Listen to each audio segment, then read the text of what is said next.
All right, what's up, guys? Welcome back to another episode of the Assemble Performance Podcast. Today, we're going to get into training for the tactical athlete, whether you're training for an academy, a selection course, on the job, the military, LEO, fire. We're going to go over how hybrid training is similar for the tactical athlete, what's different about the tactical athlete, and what you need to be doing.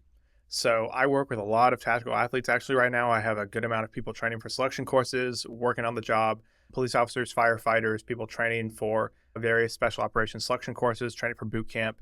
I have a few people that are actually police officers and training for SFAS in the National Guard, which is Green Beret selection. So they're both on the job and training for a selection course. And so we're going to get into all that today. Tactical training, if you don't know much about me, the tactical space is where I got my start and got into training. I won't bore you with my whole background. I have put a lot more out about that on Instagram and in podcasts and such, but it's where I got my start. It's a population I love to work with, and hybrid training really works well for this population. So we're going to get into all things training for the tactical athlete. I've done other podcasts on tactical athletes, so if you do want to listen to those in the past, you can go look at those. I've had some guests on, and you can get a lot more information on that. This is going to be more of a individual podcast just on the things I see, the way I like to approach things, and less of an interview style roundtable podcast like I've done in the past. So first, I want to get a definition of tactical athlete. That way we're all on the same page. So PubMed defines tactical athlete as individuals in service occupations with significant physical fitness and performance requirements, such as law enforcement, firefighters, emergency responders, and military service members. So I would agree wholeheartedly with that statement. That really sums up what a tactical athlete is, and we're going to get into all that training, how it differs from hybrid training, and what to focus on. So as I've already mentioned, there are two broad categories of tactical athletes that I like to group people into. There are those training for an academy or a selection course, and then there are those who are currently on the job. Two different demands, similar training, similar needs, but different things to consider, different demands. And sometimes you can be both. I already mentioned I have some athletes that are police officers by day and training for a selection course in the National Guard in their off time. And so there is some special considerations there, but really what each of these athletes needs is different. Somebody training for a selection course needs different things than somebody on the job. So we're going to get into all that. First, I want to explain how training for the tactical athlete differs from the traditional hybrid training that I talk about, traditionally what maybe you're used to. And truthfully, on the surface, it doesn't look that much different. Depending on the tactical athlete and their goals, it might look very similar. So my definition, hybrid training is training for events, sports, etc. that encompass both strength and endurance. And tactical athlete training is training for a specific job. So tactical athletes, in my mind, it feels much more serious. Fitness for these people can literally be a life or death thing for some of these individuals. If you're a firefighter, your fitness could determine if you can get up the stairs in time or not to get somebody, or get out of a building in time or not. For a police officer, being more fit could literally be the differentiator between intercepting an assailant in time before they're able to get to a more dangerous position, carrying somebody out of a bad situation, etc. For active duty military, carrying somebody out of a dangerous situation, carrying all the gear, body armor, all of that stuff. Fitness for these people has a much more purposeful and serious feel to it. And that's not to discount hybrid athletes that do events. If your job is, if your events make you money as a hybrid athlete, or you can take it very seriously, but there's just a different undertone, a different feel for a true tactical athlete on the job or preparing for a job, because it can literally mean life or death for you or for somebody else. And that just has a different kind of sting to it, I guess. And it's one of the reasons I really love working with tactical athletes, because it's a very purposeful thing to do to help somebody be fitter so they can keep themselves alive and keep somebody else alive. Tactical athletes also often have very dynamic schedules, so that's going to differ depending on the civilian hybrid athlete. Civilian hybrid athletes have less going on sometimes they don't, but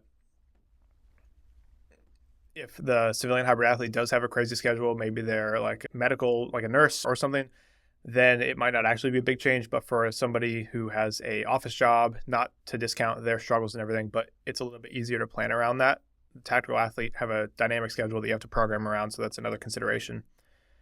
And depending on the hybrid athlete's goals, the actual event for the hybrid athlete and the training for the hybrid athlete might not look much different from the tactical athlete. There are things such as the tactical games, which is where not just civilians, but a lot of civilians go and they do these tactical games where there's a lot of obstacle course things involved, there's shooting involved, all this stuff. So training for that actually might not look much different than true on the job training for the tactical athlete. So you might not be able to notice on the surface sometimes if somebody is training for a job or if they're just training for their sport that happens to look like a tactical athlete. And there's nothing wrong with that. It's super fun. So, but that's some of the differences between hybrid training and the tactical athlete. And sometimes the tactical athlete does also have event goals they want to do. So there's a lot of overlap here. But really the same principles apply as far as blending strength and endurance training. There's just a few other things to focus on, and we're going to get into that. So first, what sort of qualities do we need to develop for the tactical athlete? First, we're going to talk about the athlete training for a selection course or an academy. So above all else, these people need to become quote unquote work capacity monsters. That is, I believe, a quote from Building the Elite. They work with a lot of people for selection courses, and I love that statement, work capacity monsters. What is work capacity? I can say that. You might have an idea about what is work capacity. The NIH defines work capacity as quote unquote, the ability to perform real physical work. Work capacity can be assessed by aerobic capacity, endurance, energetic efficiency, voluntary activity, and work productivity. And Stronger by Science defines it as the total amount of work you can perform, recover from, and adapt positively to. Selection courses and academies subject you to a ton of volume of work on top of a lack of sleep and psychological stress. So you have to really make yourself a work capacity monster. I remember when I joined the Navy, there was a time we got punished for something and we had to do 1,000 burpees. And, by the end of that, they don't really even look like burpees. You're kind of just flopping to the ground and getting back up. Work capacity is very important. You want to become a work capacity monster. You also want to work on endurance on foot and with weight, rucking, buddy carries, so on and so forth. You want to have good body control and strength with your body weight. So think calisthenics, obstacle course races, etc., or obstacle courses, not races, but courses. So a lot of these selection courses have obstacle courses, and there are calisthenics that you have to be able to hit for the entrance tests, but also for, say, the punishments. You have to drop and do push-ups and things like that. So you have to be good with that. You need sufficient strength to handle the external loads, like carrying a log, a ruck, things like that. And you need sufficient strength in non-normal positions with weight, litter carry, buddy carry, fire hose drags, things like that. Not just a barbell, but these are non-regular positions that you need to be strong in. For this athlete, we really need to focus on a few things. Training-wise, building their aerobic capacity through zone 2 work and speed work. This is going to be a big hitter for your overall work capacity. Not the only thing, but you really need a big aerobic base, aerobic engine to help deliver nutrients to your muscles, clear wastes, recover, things like that. So you really need big aerobic capacity, lots of zone 2 work, intentionally applied speed work to develop those underlying systems. We also want to build their muscular endurance with weight and with body weight, things like lunges, things like higher rep work, not just sitting there and doing 100 rep back squats. That's different. But we really want to use weight and body weight work, calisthenic work, things like that to build their local muscular endurance on top of that aerobic base that we're already building aerobically. We also want to build their top end strength to the point of it not being a limiter. These people don't need to be powerlifters. They don't need to be insanely strong. But if you do have to lift somebody that's 200 pounds, is it going to be easier if you lift them if you can lift 500 pounds or if you can lift 200 pounds? If you can only lift 200 pounds, picking that person up is going to be 100% of your PR. If you can lift 400 or 500 pounds, it's going to be much less than that.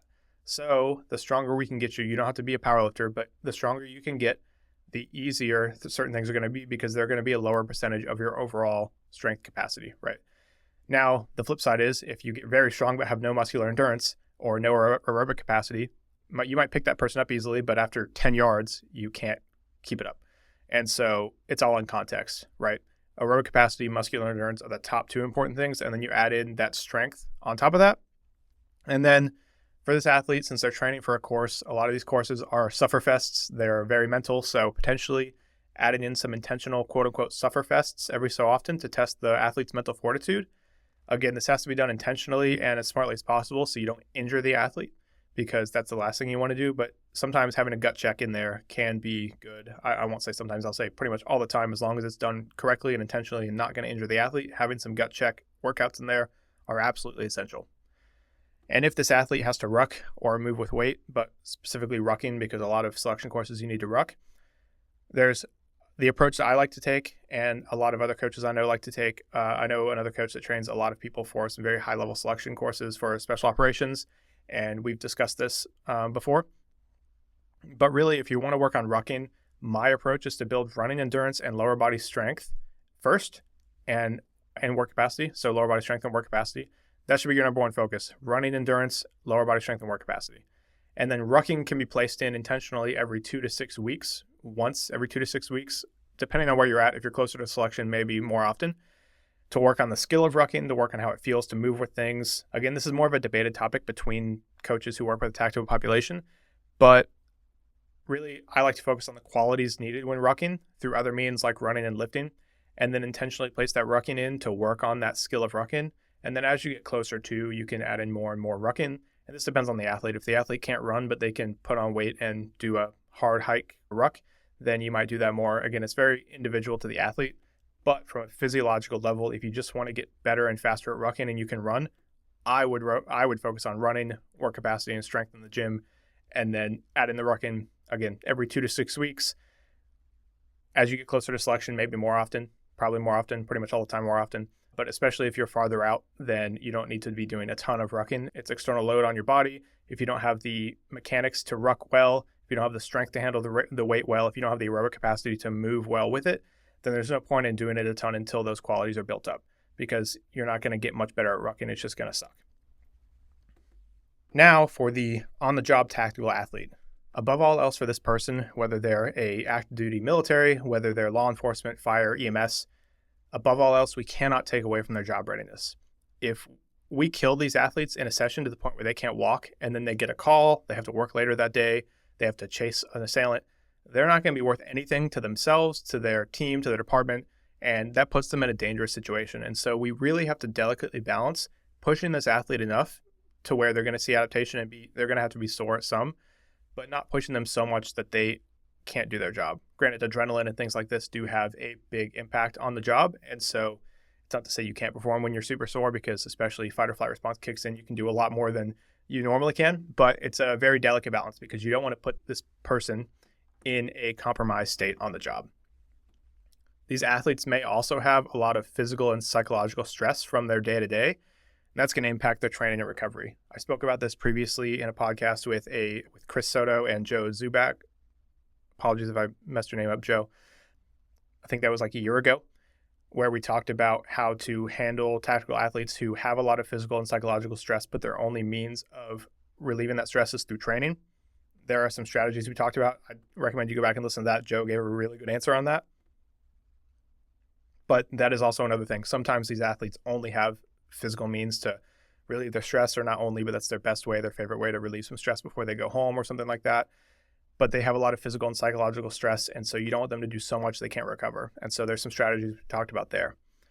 Also on the job, depending on where you're at on the totem pole and things like that, you may have mandatory PT that you have to go to, which is going to impact your recovery and ability to go hard in sessions. I have a Marine that I work with who he has mandatory PT he has to do, so we have to work around that. He also had a hard McMap thing, if you're familiar with the Marines, recently, and we had to work around that. It's something you can definitely do, but a lot of the time, this mandatory PT is run by someone who doesn't really have much of an idea what they're doing, and they're pretty shitty at programming, and sometimes it just adds a lot of fatigue for not a lot of stimulus. And as a coach, you have to understand how to work around that, because the athlete needs to recover, but they also need to get some positive adaptation, and this training they're doing might not be giving them much of that.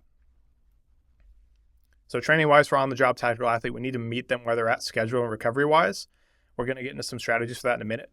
But like I said before, these athletes have a very dynamic schedule sometimes, or they have horrible shifts. Police officers sometimes, working overnight. That's not ideal. So we need to meet them where they're at and not force them into a certain progression model or programming structure that doesn't fit with their needs. And that's true of any athlete, really, but tactical athletes is just magnified. And then the rest is really going to depend on the specific job they're doing, what they need to be able to do. Overall, we really want to focus on sufficient strength to do the job. Again, that way strength is not a limiter. Speed over short distances with and without weight, generally. Again, it's going to depend on the specific job, but most tactical athletes have vehicles to move them around and things like that. They don't need to run for miles and miles, but they need to be fast over short distances with maybe plates on, with a gun, with all of these things, with weight, without weight. And they also have to be able to pick up heavy things and move around. So strength and speed over short distances. We still want them to be quote unquote work capacity monster, just maybe less so than somebody training for selection because the on-the-job requirements are much more explosive. Various other things depending on the specific job. Maybe swimming and diving is something they do a lot of. Plyometrics to work on landing and absorption if they're coming out of helicopters. If they're doing a lot of things like a police officer might have to jump fences and things like that. So working on plyometrics for landing, absorption, and power is going to be huge. Explosive strength and martial arts potentially. If you're in a role like, for instance, a police officer where you might get down and dirty with an assailant, you probably want to have some skills in martial arts and some explosive strength to maybe punch through a door or do all these different things that you have to do. And so again, it's going to really depend on the specific job and what they need. Those are overall qualities that you really want to focus on though. So you can notice it's different from the athlete prepping for a selection course because there's much more focus on short speed, short duration, work capacity to the needed extent, but not overly, because the academies, the selection courses, they purposely throw a lot of volume on you, a lot of psychological stress to try to break you down. Whereas on the job requirements, you need to focus on, I have to be here and show up. I could potentially, depending on the role, die here. If you're a police officer chasing an assailant, if you're active duty, I keep using police officer because, we're not in 2008, 2010 with more of a war going on. There's still stuff going on, obviously. A lot of my police officer friends are seeing more quote unquote combat than a lot of my friends that are in the military right now. And so that's why you keep using police officer as a example. I also have a lot of police officers I work with right now. But depending on the job, it's going to change. But there are some strategies I use with tactical athletes that I want to share. First, depending on the athlete again, this all depends, but generally, I like to focus more on full body splits and put rest days. I do rest/buffer days is what I call them in the week to absorb schedule changes if they're active duty or if they have a hectic schedule. I use this also with non-tactical athletes with a hectic schedule. But what that looks like is actually less sessions per week with higher quality work during those sessions. And then I put in rest or buffer days and give the athlete instructions on, if something comes up, you can shift the week to the right and these buffer days are going to absorb that. And you don't have to stress too much about, oh my gosh, I missed that session. That's just going to add psychological stress, especially if training is really important to you. You're a very conscientious person. It's going to add a lot of stress and we don't want to do that. So I make sure we have a strategy in place to handle that. I have an athlete right now at the Naval Academy and they have finals, right? That's not a crazy, on the job life or death situation. But if you are familiar with academies, your ranking academically and fitness wise, it impacts the jobs you're able to get because the way the academy works is you put in for what you want, but depending on where you're at, you might not get what you want. And that can have effects on your life later down the road. If you want a specific job, this person has a specific job they want, they have finals, they really need to focus on that. So for that week, 7 days in a week, we're going to do 3 high quality sessions that week and 4 buffer days. That way they can not have to worry about training. They're going to get the stimulus they need. I'm going to make sure of it, but they can really focus on doing well in those finals because it's really important for their on-the-job selection. Again, education and freedom to make changes on the fly as needed. So really talking with these athletes, they can always text me, but sometimes depending on where they're at in the world, what happens, I might not get back in time. So I'm going to make sure these athletes are educated to make decisions on their own, and then I can move things around as needed afterwards. If I have time to reply, I'm always going to, but I check my phone 2 or 3 times a day. Sometimes things for tactical athletes are more dynamic than that, especially if they're overseas and I'm asleep when they're awake. I have some athletes that are literally the other side of the world from me. So I'm asleep while they're awake. And so communication sometimes can be hard with that. So I want to make sure these athletes have a lot of education and self-efficacy to do what they think is best. This is a given with coaching, but really focusing on individualized programming to meet them where they're at, strengths and weaknesses wise, through a needs analysis of their goals, whether it's a selection course or on the job, and assessments of their current abilities. So one-on-one coaching, that's a given. I do a pretty in-depth analysis psychologically, where they're at, what their goals are, what their schedule looks like, and then physically through a assessment week, and I do a needs analysis. What do these people need? How do we get them to where they're going? And so this individualized programming really makes sure that the time they're spending is very focused because they might be limited on time on emotional effort, emotional energy, things like that. Especially if you have a crazy schedule, you have a family, things like that. And so this is where individualized programming really shines because we're able to take all of that stress off these athletes' shoulders who already carry a lot of responsibility and of stress and weight on their shoulders. And they're able to be more free to do their job and be fit enough to do their job. And once we've worked together for a long enough time, depending on their fitness level and things like that, they also never have to worry about their body being a limiter. I need to chase somebody. I need to run out of a building. I need to wear an extra plate in my body armor. I'm not concerned about that. I know I can do that and I can focus on doing the job and being focused on this. and what I need to do. And so that's huge for me. That's another reason I love working with tactical athletes. And lastly, another strategy I really use for every tactical athlete is optimizing recovery strategies where possible through things like stress management techniques, sleep hygiene, etc. Talk to them about their schedule, give some examples on or some advice on some things they can do to improve their sleep hygiene. If they're traveling a lot, there's a lot of things you can do. A good sleep routine is huge. So professional athletes use this as well, and collegiate athletes. If you're traveling out, you're in a lot of different time zones, your body can have a hard time falling asleep.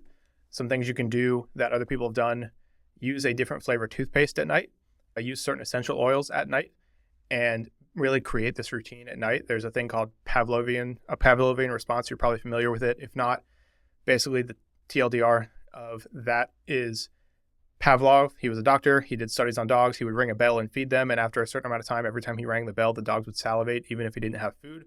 Your body builds up responses to things. And so if you create a very rock solid sleep routine, always use a different flavored toothpaste at night, always listen to a certain relaxing song before you go to bed, always do the certain same things, you can start to build a Pavlovian response in your own body.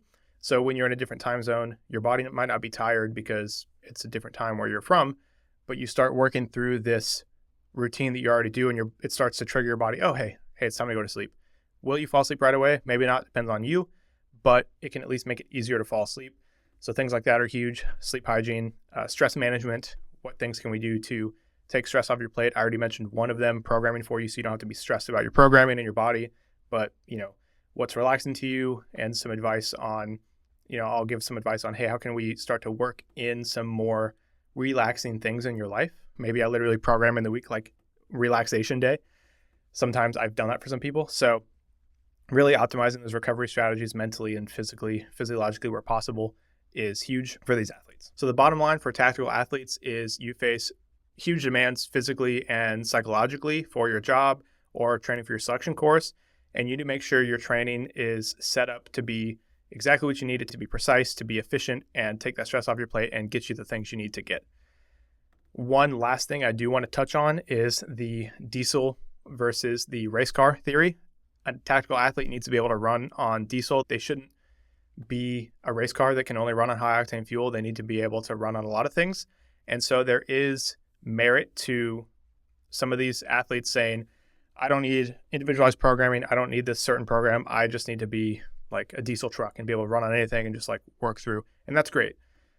But that doesn't mean that you don't need a good program, because those diesel trucks, they're able to run on anything because they're engineered well. They're not engineered like a race car, but they're engineered well.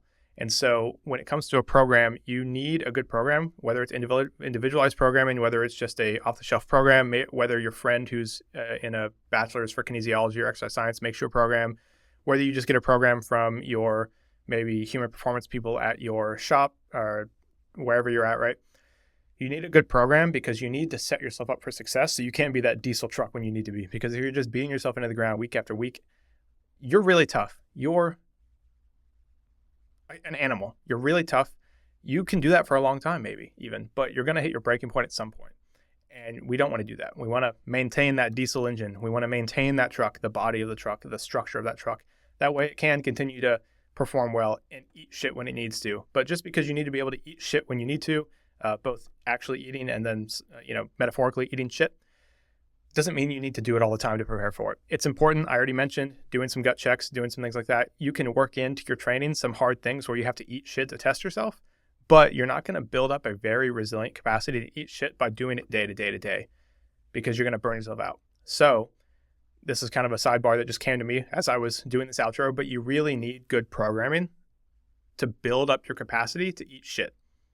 Because if you just say, I need to eat shit, so I'm just going to do it for training so I'm ready for it, that's not a good strategy. And if you still think it is, I'm happy to talk to you about it more, but it's not. You need to build your capacity up so you can do that in the future.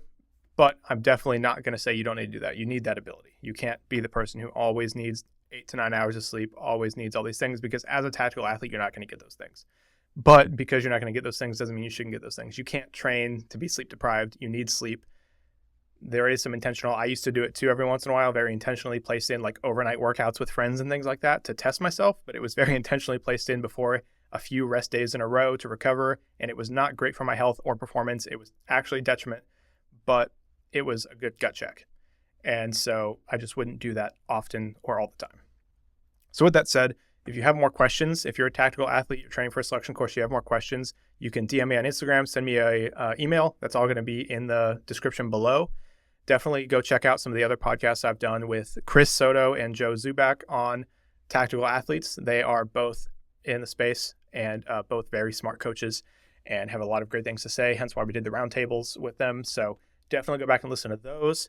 Otherwise, I work with a lot of tactical athletes. I work with a lot of non-tactical athletes. Hybrid training in general works very well for you as a tactical athlete or a hybrid athlete that wants to do some tactical things. And so definitely if you're new to hybrid training, look into it because it's a very good training model to describe what tactical athletes have to be able to do.